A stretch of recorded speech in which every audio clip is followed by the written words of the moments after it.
I just get this question that comes up all the time. Is fruit bad? And it's actually not bad or good.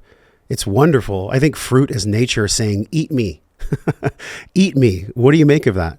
Yeah, 100%. I do not think fruit is bad, but I think everything is situational. And it's very rare that I'm going to put black and white rules on things. I mean, sometimes things are explicitly like good or bad, but with fruit could be bad if you're juicing it 5 times a day and eating an excessive amount of fruit. So yes, but fruit in and of itself is not bad. It is, like you said, nature's candy. There's a reason that it's so colorful because it's often really dense in nutrients, and it's a great way to get some of that natural carbohydrate source that's tied with fiber and nutrients. And it's also very easy for most people to digest.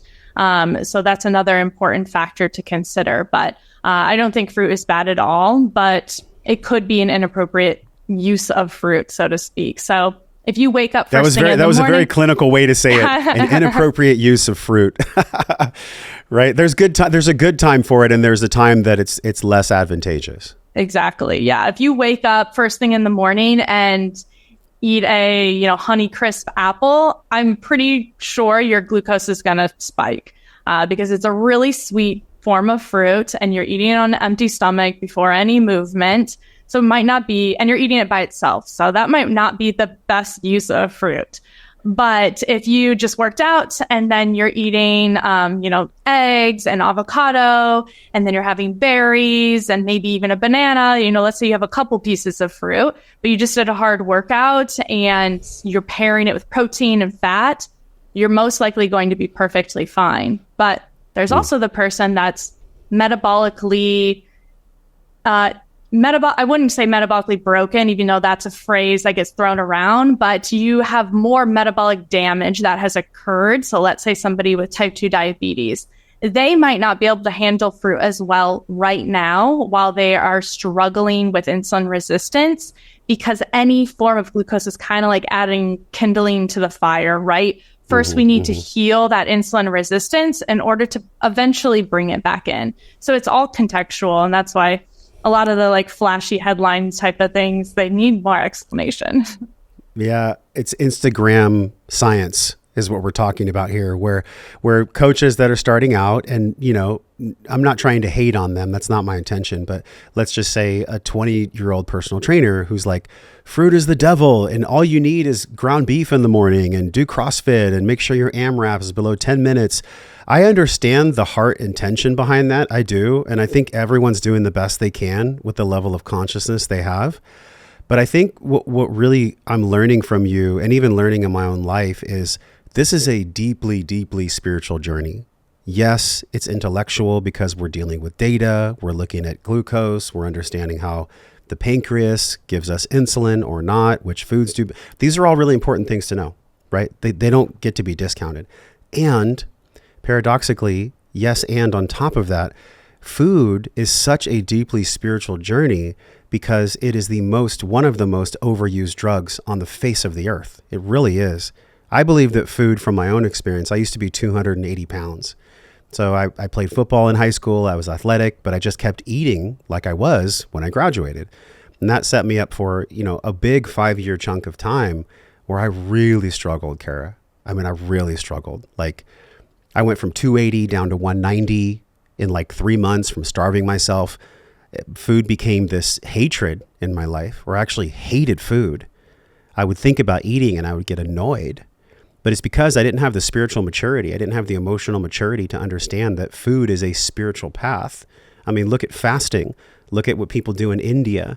Look at what's happening right now with just the movements of Vision Quest, where you go out and get in greater connection with your heart, with your soul, and you don't eat food for 4 days, which I've done.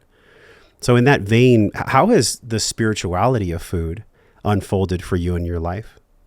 Yeah, it's a hugely important topic where it's like food is emotional, like you're saying. And the complex part about food is we all have to eat, right? So it's not something that we can just escape, or it's not something that we can create some sort of restrictive short-term thing to achieve an outcome and hope for the best. It's about developing a lifelong healthy relationship with food and how you think about food.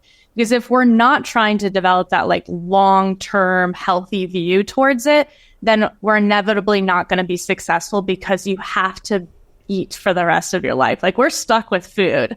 So it's about figuring out how to live in harmony with food.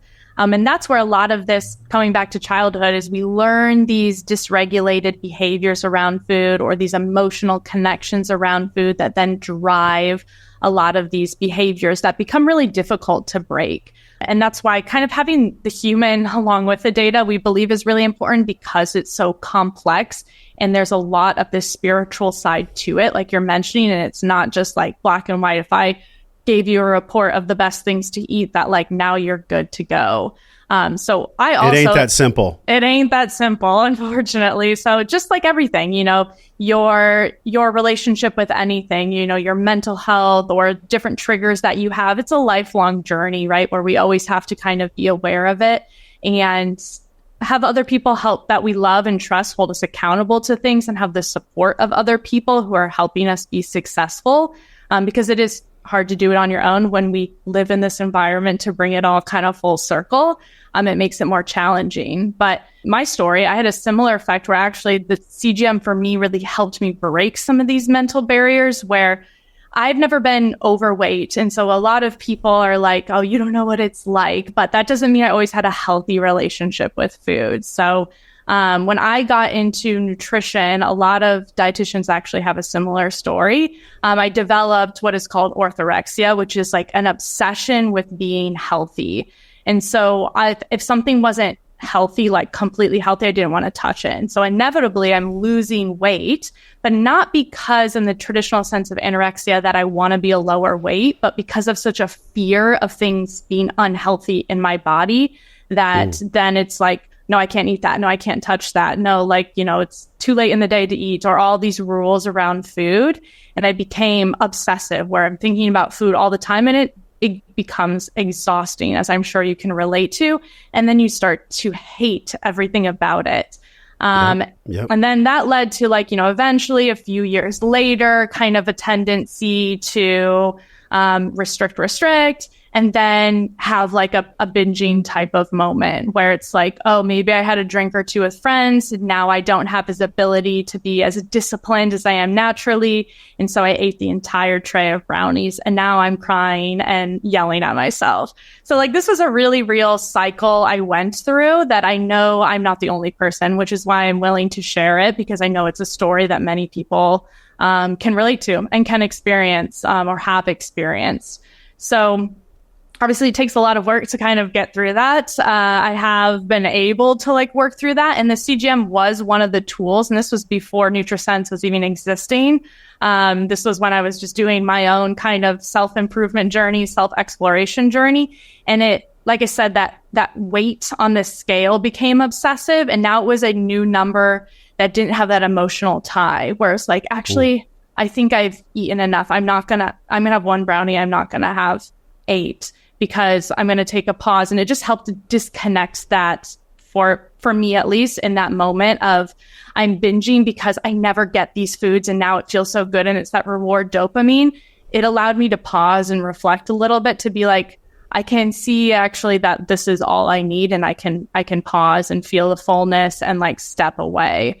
So it just like helped me to detach from some of the emotional triggers. But that journey for people, relationship with food, is complex. And I think I would go ahead and say majority of people have struggled with some sort of relationship with food. I think it's, you know, more common than not. And I don't think a lot of people talk about it as openly as we probably should. Whoa. If you enjoyed that one you just saw, you will love this one on the screen. Click it and enjoy.